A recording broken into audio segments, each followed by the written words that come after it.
Okay, well, making this video to kind of go over some of the items on this specific 84 Honda CB700S Nighthawk. Um, these are a pretty neat bike, unique bike, and I think historically significant because they kind of signified a turning point. Not just for the Nighthawk line, but I think for bikes in general and the way the direction was going for the future. First we'll talk about the specific model. So these were made from 84 to 86. I just kind of washed it up. The wheels were filthy, real grimy. I just got it from a gentleman in South Bend. He rode it here 2 hours and actually delivered it to me. Pretty bulletproof bikes. That's one of the things I'll touch on a little bit later. So 84 to 86 Nighthawk CB700S. These were a tariff bike, obviously 700cc, to avoid the taxes and the import fees on bikes over 750cc. That was an 80s thing. It involved Reagan and Harley, some say, but that's another topic you can probably Google yourself and find out a lot about. Had other tariff bikes. There's a lot of neat ones. There's a KZ700 by Kawasaki, another real potent bike, and kind of, I think, underappreciated, maybe coming to be a little more appreciated now. Anyhow, so the specs on this bike is kind of interesting. It's quite a departure from the Nighthawks of years prior. Little more sporty. Well, a lot more sporty, a lot better looking in my opinion. More aesthetically pleasing. Got the small fairing, a lot of cool color combos. There's the red and black, the blue and black, and then later in 86 there was a special color. It was a red, white, and blue, and that's a lot of Nighthawk guys really look for those. But I dig the red and black and the blue and black just as much, and it's worth it. You don't have to pay the premium for the color on a different bike. So this specific bike, unknown mileage. The cluster's been swapped. I don't know if this is a common thing or not. A typical Nighthawk would read 145 or 140 indicated, depending on the year. This one's got a 175 indicated speedometer. From the research I've done, might have came from like a VTR 1000 or something from that era, sport bike. Fits right in the pot. It reads accurate, so no harm, no foul. On a bike like this, I guess mileage it's kind of a moot point. I mean, these things will run. By the way that this one in particular runs, I can't imagine it's terribly high mileage, but it could easily be a 35,000 mile bike. So anyways, back to the bike. So it's air-cooled, I believe 696cc inline 4, puts out 80 horsepower, about 45 foot-pounds of torque. This particular bike, 84 to 86 Nighthawk, and I think a lot of the others as well, shaft drive, twin front disc with a rear drum. So it's kind of an odd configuration. You got a pretty high output, small displacement engine, but with shaft drive, no maintenance. Hydraulic tappets, no maintenance there, so you don't have to, you got hydraulic followers or whatever you want to call it. You don't have to adjust the lash like you would on a solid mechanical setup. So with 80 horsepower on tap, yeah, it's a pretty potent bike. I think it's around 500 pounds wet, maybe 514, give or take. Real peaky, kind of the era. A lot of bikes in this era were. I wouldn't call it a flat torque curve. Torque peaks at 8,000. Horsepower peaks, I believe, around 9,500, and the bike will rev out to around 11.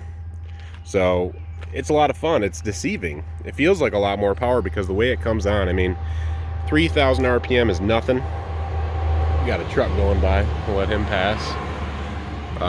3,000 RPM, really nothing, cruising, whatever, it's fine. You're not going to pass anybody without downshifting. So let's say you're accelerating out of first or second gear, 3,000, okay, pretty stable. 4,000 or 5,000, things start to ramp up, 6, 7, even more so. And when you hit 8 and you get into the torque peak, and then coming into the power peak, from 8, we'll say, to 10 or 11, it just gets blurry. It's wild. It's deceiving. Another truck. All right. But, so my previous bike, like I said, I had a KZ700. It reminds me a lot of that bike, although that bike was chain drive. The peakiness of it really added a degree of excitement.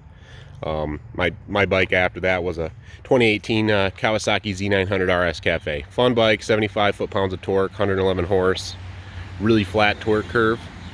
Fast, low 11 bike. For me, that's fast. This is a 12-second flat bike. But the odd thing is, the way the power comes on, this thing feels, it gives the illusion that it's actually a faster bike. It's kind of like how a two-stroke behaves. You know, you get into that power and it just takes off, and it really just smacks you in the ass. But this one here, normally these would have a 2-into-2 with a crossover pipe, so it would have 2 exhaust pipes. This one's a 4-into-1, and it is a header that's been bought. It's not been made. However, it appears they used a factory style muffler, which is what it is. It's kind of loud. I don't know if the muffler's gutted. Love to find a Kirker or something for it, but I'll go ahead and fire it up. And I have ran it, so I'll put the choke on just a little. I started it up to move it out of the garage there to wash it. We'll see. Choke on a little here. Maybe go choke off and see. You can see it's just obnoxiously loud.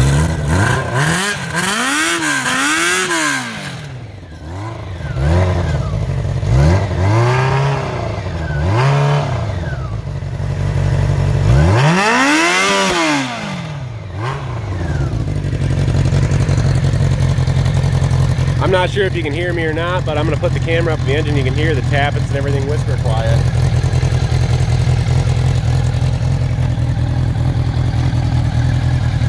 Runs real smooth. Just a neat bike. Shut that off.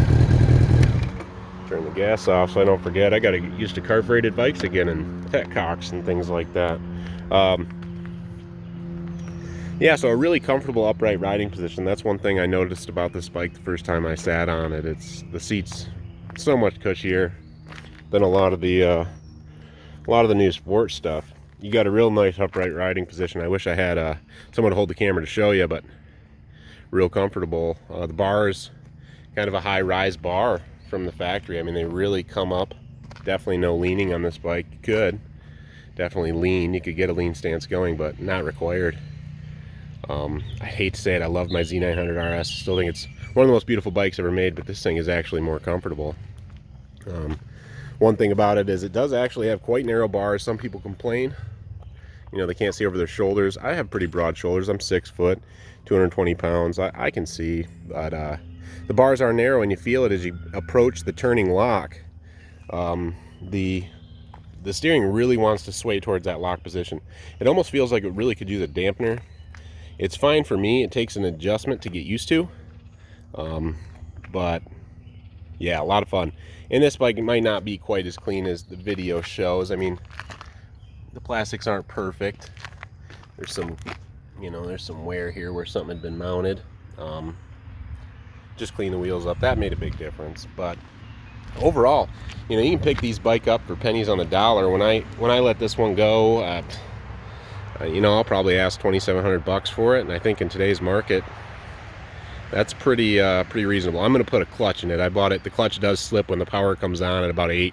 The clutch lets go. I ordered an EBC clutch kit and new springs just to get that kind of in order. But yeah, what a blast! So for anybody that's looking at these or looking for a retro bike that you can get into for a really reasonable price, man, these kind of tick all the boxes, and they're out there. You know, and the regular Nighthawks are great too. I think the Nighthawks ran for quite a while into the early 2000s, I believe, but to me the 84 to 86 CB700S is kind of the high watermark in terms of style, function. I mean, it ticks all the boxes, and really there's not much advantage to a later bike. As a matter of fact, I think this might be the high watermark for horsepower. I think this makes a little bit more power than the later 90s and early 2000s 750s, by maybe just a few horses. 80s definitely enough to get you down the road and have a lot of fun. Like I said, these are a 12-second bike, as tested new. One of the fastest bikes in its segment, so only beat by the Kawasaki GS, I believe, or sorry, Suzuki GS, and then the KZ was just a tick behind it, but all right around the 12-second flat mark. So at some point this one will be for sale. I'll probably use the video for that purpose, but as of right now, just kind of wanted to walk around and highlight it for those that weren't familiar. And there's a lot of other good videos on these on YouTube, and I suggest you check them out if you're looking. Definitely a bang for your buck bike here. Real beauty. So thanks for watching.